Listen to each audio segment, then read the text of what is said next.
Hey guys, আসসালামু আলাইকুম। Hopefully আপনারা সবাই অনেক অনেক ভালো আছেন। সামনে যে দেয়ালটি দেখতে পাচ্ছেন, আজকে এই দেয়ালটার পেছনে আমি আদা জল খেয়ে লেগে পড়েছি। আর এর কারণ হচ্ছে এই রংচটা দেয়ালটা আমার একদম দেখতে ইচ্ছা করছে না, যার কারণে আমি অনেকদিন যাবত চিন্তা করছিলাম যে এই দেয়ালটার কিছু একটা করা যায় কিনা।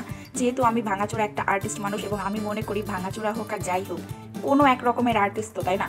সো দিন বদল আই মিন টু সে দেয়াল বদলের একটা রিস্ক তো নিতেই পারি। যাই হোক, অনেকক্ষণ ধরে আমি আমার দেয়ালের জন্য একটা ছোটখাটো সিম্পলের মধ্যে গর্জিয়াস একটা ডিজাইন খুঁজতেছি, কিন্তু কোনো রকমের সিম্পলের ডিজাইন পাচ্ছি না। সব 3D বা অনেক বেশি হিজিবিজি টাইপের ডিজাইন। এই গুগল নানাকে আমি কিভাবে বুঝাবো, এত এত ডিজাইন যে দেখাচ্ছে, এইগুলা করার মতো বাজেট আমার কাছে নাই।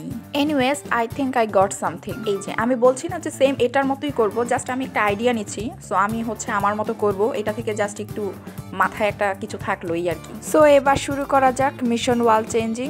সো এই ফাঁকে আমি আমার সোফাটাকে একটু সরিয়ে নিচ্ছি, যাতে ওই পাশে দাঁড়িয়ে আমার পেইন্ট করতে সুবিধা হয়।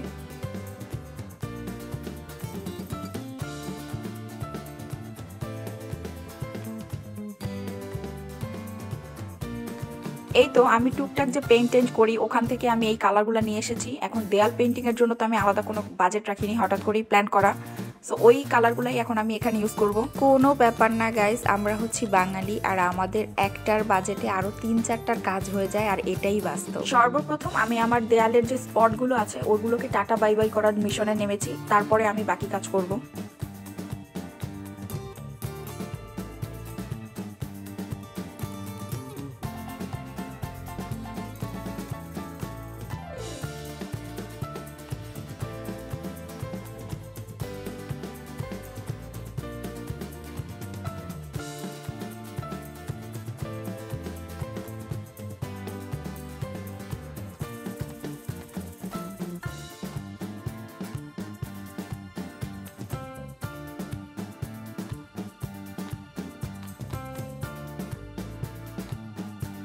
অনেক সময় হয় না যে টিচাররা আমাদেরকে পড়ায় হচ্ছে হাতির ঠ্যাং, আর আমরা বুঝি মুরগির ঠ্যাং, আর পরীক্ষায় লিখে আসি কাওয়ার ঠ্যাং।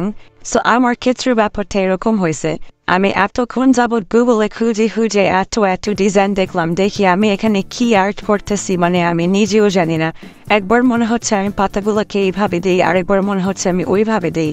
মানে টোটালি আমি এখানে কি আর্ট করতেছি, আমার মাথায় কি চলতেছে, কোনো ঠিকানা নাই।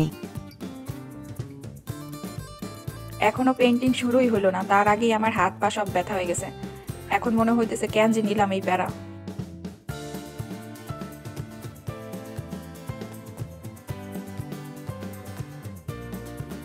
মোটামুটি একটা ফরম্যাটে আনা গিয়েছে, এখন এগুলাকে ঘষা মাজা করে সমাজে মুখ দেখানোর মতো অবস্থা করতে হবে। এই হচ্ছে পাতাগুলোর বর্তমান অবস্থা। আমি বেশ কিছু পাতার মাঝখান দিকে একটু গ্লিটার ইউজ করেছিলাম। যখন এই সাইডটাতে রোদ পড়ে আমার রুমে, তখন এই গ্লিটারগুলো অনেক সুন্দর গ্লেজ দেয়, দেখতে অনেক সুন্দর লাগে। এই হচ্ছে হাতের অবস্থা। এই উপরের এই পল্টুগুলোকে কালার করতে গিয়ে আমার হাতের অবস্থা 12টা বেজে গেছে। আর এই হচ্ছে আমার ওয়াল পেইন্টিংয়ের ফাইনাল লুক। যেহেতু আগে থেকে কোনো ড্র করিনি এবং ডিরেক্টলি কালার অ্যাপ্লাই করেছি, তাই অনেকভাবে আমি কালার চেঞ্জ করছিলাম। যেমন আমার মনে হচ্ছিল যে পাতাটাকে এভাবে না ওভাবে দিলে বেশি ভালো লাগবে। সো এরকম করে অনেকবার চেঞ্জ করা হয়েছে এবং ফাইনালি এরকম একটা আউটপুট এসে দাঁড়িয়েছে।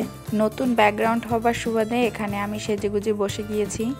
পেইন্টিংয়ের সাথে মিল রেখে এখানে আমি শাড়িটাও সেম কালারের পরেছি। এনিওয়েজ, পেইন্টিংটি কেমন লাগলো জানাবেন। আজকে এখানেই বিদায় নিচ্ছি, দেখা হবে অন্য কোনো ভিডিওতে। সবাই ভালো থাকবেন, সুস্থ থাকবেন, আল্লাহ হাফেজ।